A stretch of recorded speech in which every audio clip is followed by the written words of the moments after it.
Iniciamos el debate en Razón de Estado. Hoy tenemos a 3 invitadas para hablar sobre el futuro de América Latina, para comprender lo que está sucediendo y qué podemos proyectar. En primer lugar tenemos a Gabriela Carrera, profesora universitaria, Marielos Chang, también profesora universitaria, y Alejandra Martínez, directora de Estudios Latinoamericanos de la Fundación Libertad y Desarrollo. A las 3, muchas gracias por aceptar la invitación.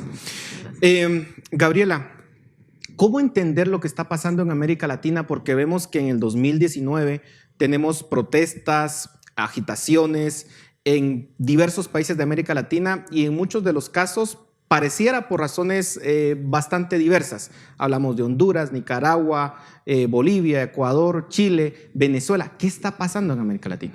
Bueno, gracias por la invitación. Yo creo que lo que sucede en América Latina es el resultado de una serie de insatisfacciones que tiene la población a nivel generalizado en el marco de una crisis mundial, global, de lo que está sucediendo en las democracias, ¿verdad?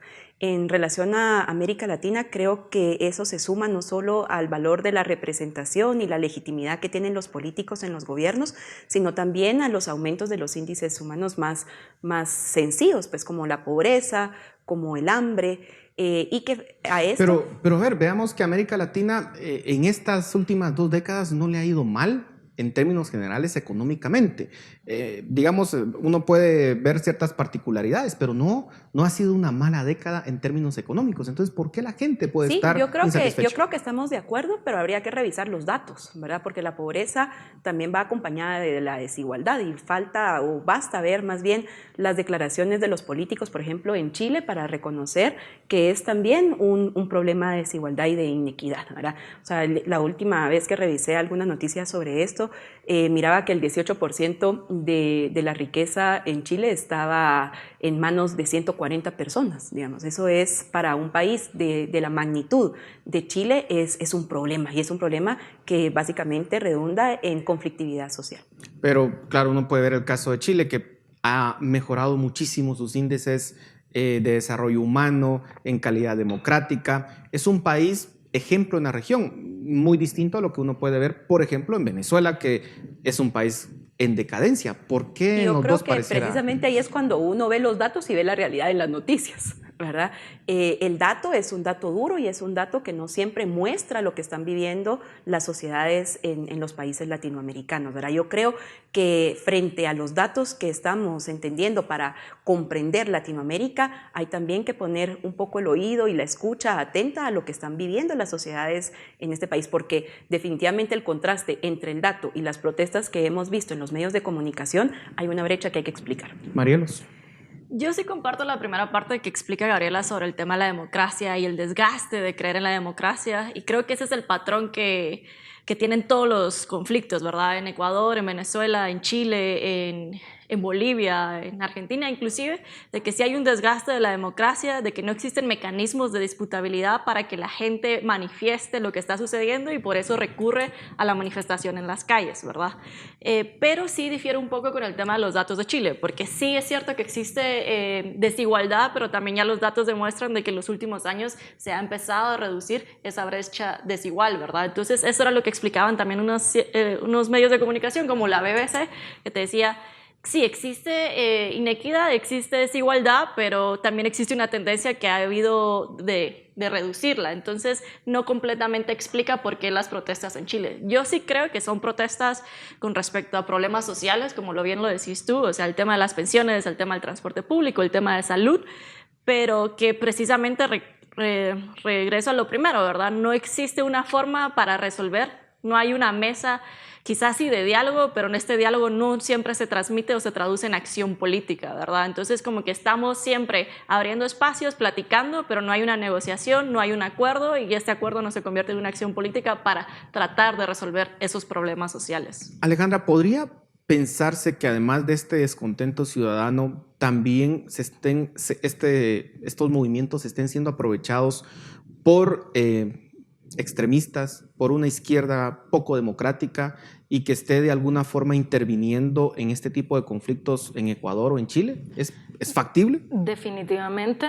Yo he leído, bueno, que intelectuales muy respetables han desacreditado un poco la tesis tildándola de conspirativa, pero yo sí creo que hay elementos importantes para pensar de que sí son ataques dirigidos para desestabilizar gobiernos, y además la evidencia lo ha mostrado. Tenemos declaraciones como la del presidente Lenín Moreno de Ecuador, que decía que habían venezolanos y personas de la FARC metidas en las protestas.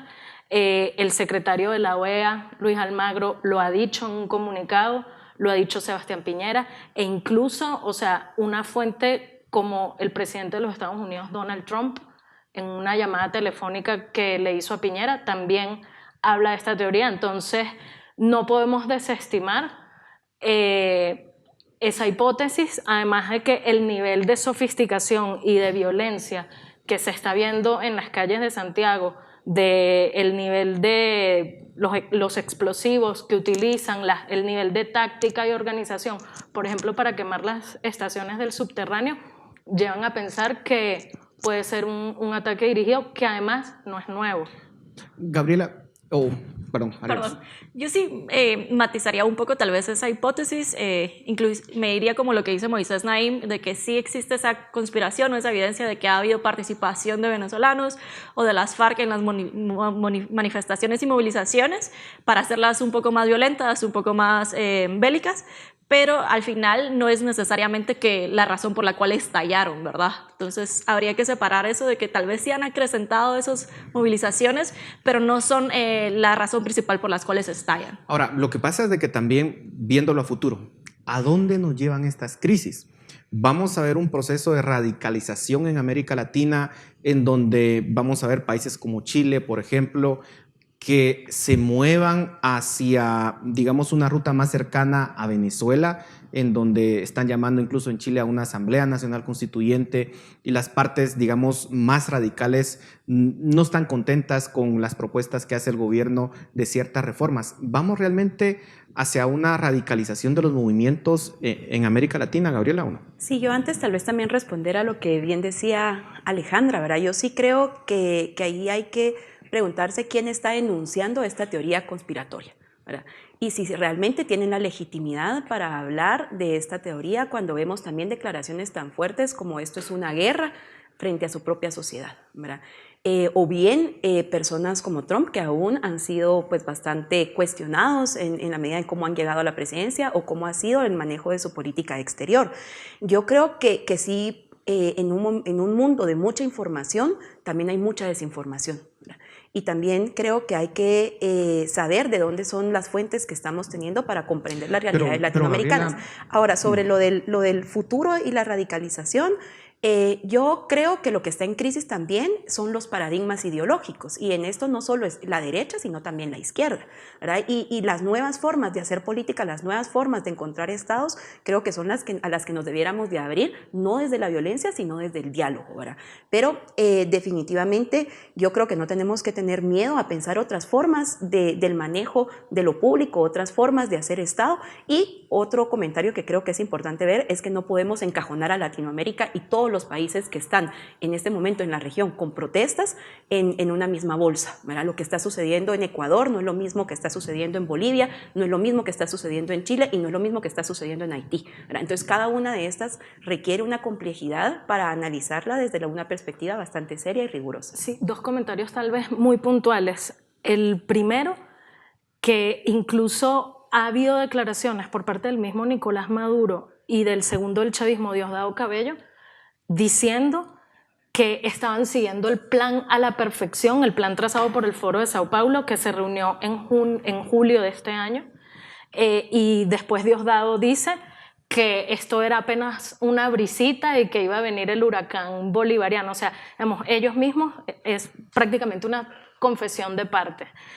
Y lo segundo es que esto no es nuevo, o sea, ya esto sucedió en la década de los 80 y está suficientemente estudiado que durante lo que fue la crisis de la deuda en América Latina, Fidel Castro comenzó una cruzada anti-FMI y ocurrieron en América Latina una serie de estallidos sociales espontáneos, no, o sea, es discutible si fueron espontáneos o no, y eso está investigado por la inteligencia dominicana, porque ocurrió en República Dominicana en el 84, por inteligencia venezolana, porque en Venezuela ocurrió en el año 89 en el gobierno de Carlos Andrés Pérez, por inteligencia estadounidense. O sea, no hay que desestimar esa teoría. Ahora, Gabriela mencionaba que hay que estar abiertos a otras formas de gobernanza, pero los últimos 200 años de la historia de la humanidad es que los valores de Occidente, digamos, con sus democracias liberales, con la división de poderes,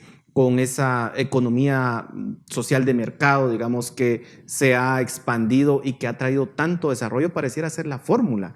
Y precisamente América Latina pareciera no desarrollarse porque no se acerca a eso. Vemos, por ejemplo, a un Evo Morales que lo que está haciendo es consolidándose en el poder, violando un principio pues muy básico que es de alternabilidad y de competencia de factores políticos o de partidos políticos dentro de un mismo gobierno, lo que ha sucedido en Venezuela o lo que ha sucedido en Centroamérica, por ejemplo, con un Honduras rompiendo cualquier, digamos, orden republicano democrático. ¿Tenemos que acercarnos a esos valores o no?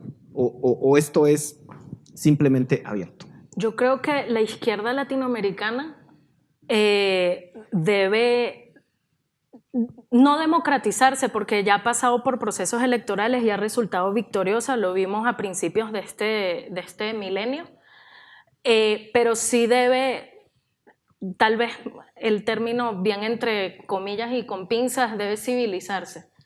El problema de la izquierda latinoamericana es que ha quedado anquilosada en un discurso antidemocrático, beligerante, belicista, y no ha pasado como otras izquierdas en Europa. No hay un Felipe González en América Latina, no hay un François Mitterrand en América Latina que verdaderamente respete las bases republicanas. Si llegas por elecciones libres, perfecto, ganaste, pero ¿por qué quieres erosionar las bases republicanas del país, proponer constituyentes, cambiar el sistema constitucional y una vez que estás en el poder no lo quieres abandonar? Lo cierto es que en América Latina hemos ido de dictaduras de derecha a dictaduras de izquierda y no hay forma que construyamos auténticas democracias, ¿o no? Yo regresaría a tu pregunta inicial sobre la radicalización tanto de los movimientos como también del Estado. O sea, una radicalización de los movimientos a decir, bueno, se está dando un autoritarismo por parte de la derecha o la izquierda pretende decir, ya no vamos a tomar los valores democráticos, sino preferimos nosotros crear nuevas formas de gobierno.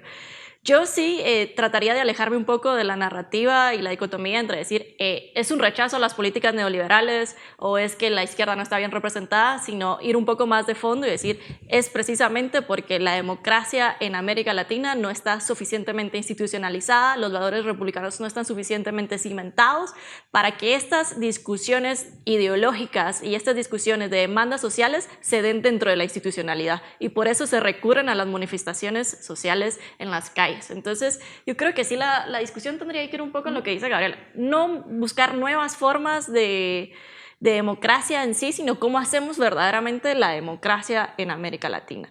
Y también plantearnos con el hecho de decir, ok, la alternabilidad de partidos políticos parece que no funciona o parece que ni siquiera existe un sistema de partidos políticos, que es lo que vemos aquí en Guatemala, ¿verdad? Y creo que el desafío es cómo traducimos esos espacios de diálogo donde solo nos llegamos a sentar y asumimos que con sentarnos ya es suficiente en acción política. Porque yo creo que no tenemos esa práctica de cómo negociamos. O sea, siempre existen esas asimetrías de poder y la asimetría de poder sigue ganando porque el que tiene poder sigue imponiendo su agenda, indiferentemente si es de derecha o de izquierda. Entonces, ¿cómo hacemos para que ese poder se diluya un poco o haya una negociación siquiera de decir cómo le damos un espacio, no necesariamente igual, pero un espacio al resto de la gente? O sea, convertir el juego suma cero en un juego suma variable. Sí, o tal vez algunas reacciones. Yo precisamente creo que comparto lo que bien dice Marielos. Yo creo que la discusión la perdimos si nos acercamos a la dicotomía de la izquierda y la derecha. Este es un momento en donde creo que la creatividad debe ir acompañada del diálogo y de buscar mecanismos que construyan una institucionalidad diferente para responder a las necesidades de la población. Y en ese sentido estamos con muchos contras. Un sistema de partidos políticos latinoamericano completamente deslegitimado, por lo tanto los políticos electos están deslegitimados y quien debe de gestionar las democracias no lo hacen o no responden a las expectativas de la población. Y eso nos hace, creo yo, girar un poco la mirada a otros actores políticos que desde la institucionalidad que dialoga con el Estado no siempre los vemos o estamos abiertos a dialogar con ellos. Los movimientos sociales son un poco eso, ¿no? Para mí fue impresionante, por ejemplo, ver en Ecuador las marchas indígenas, ¿verdad?